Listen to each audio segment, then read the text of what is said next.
Hello viewer, আসসালামু আলাইকুম। সকাল সকাল গেলাম ব্যাংকে টাকা উঠাইতে। একটু সকাল করেই গেলাম যাতে তাড়াতাড়ি পাই। তো ব্যাংক থেকে টাকা নিয়ে আসলাম মোটামুটি অল্প কিছু টাকাই। তার মধ্যে 200 টাকা 2টা বান্ডিল ছিল। তো একটা বান্ডিল দোকানে নিয়ে এসে কাউন্ট করা শুরু করলাম। ওইখানে ব্যাংক টাইমে ওইখানে ভিড় ছিল অনেক, যার জন্য কাউন্ট করতে পারি নাই। তো তারপরে দোকানে আসলাম, দোকানে আসার পরে কাউন্ট করতে গেলাম। Mercantile bank limited. তো এসে দেখলাম ওইখান থেকে কোনো সমস্যা মনে হলো না, তো গুনলাম না। না গুনার পরে দোকানে নিয়ে চলে আসলাম। এখন আসার পর দোকানে এসে দেখি দেখেন বান্ডিলের মধ্যে পিন আপ করা একটা জাল নোট। একদম স্পষ্ট ভাবে বোঝা যাচ্ছে জাল নোট, প্লাস টাকার পারে কিন্তু ক্রস চিহ্ন দেওয়া। একটু ভালো করে ফলো করে দেখেন, টাকার পারে লাল ক্রস চিহ্ন দেওয়া। টাকাটার নাজেহাল অবস্থা।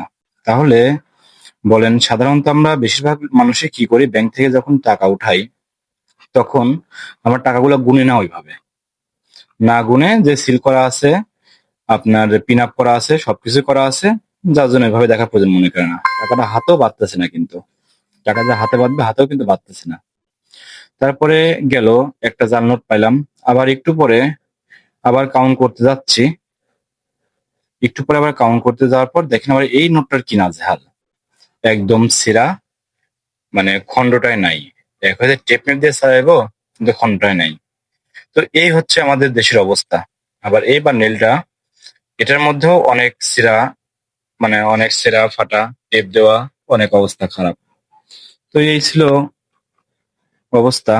যে বিশ্বাস একটা ব্যাংকের, মানুষ তো ঠিকই দেখছে, দেখার পরে তারা ক্রস চিহ্ন দিচ্ছে, সবকিছুই করছে, তারপরে যদি টাকার এই অবস্থা হয়, তাহলে মানুষ কিভাবে কি করবে? একটা ব্যাংক কর্তৃক যদি এরকম ভাবে ভুল করে বসে, তাহলে সাধারণ জনগণ কি করবে? ব্যাংক তো এটা দেখেই নিছে, ওরা তো আর জাল বুঝেই নিছে। দেখেন ব্যাংকে একদম সিল করা, সবকিছুই কত সুন্দর ভাবে করা রয়েছে।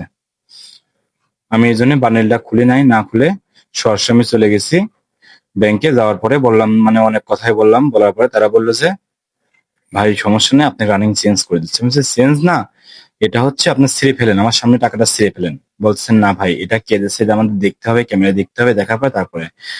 তারপর আমি আর কি বলবো, আমি বললাম যেটাই করেন, মানুষ আপনাদের অনেক বিশ্বাস করে, বিশ্বাসটা একটু অর্জন করে রাখেন, মানুষকে এভাবে নাজেহাল করেন না। তো এই ছিল বন্ধুরা আজকের ভিডিও।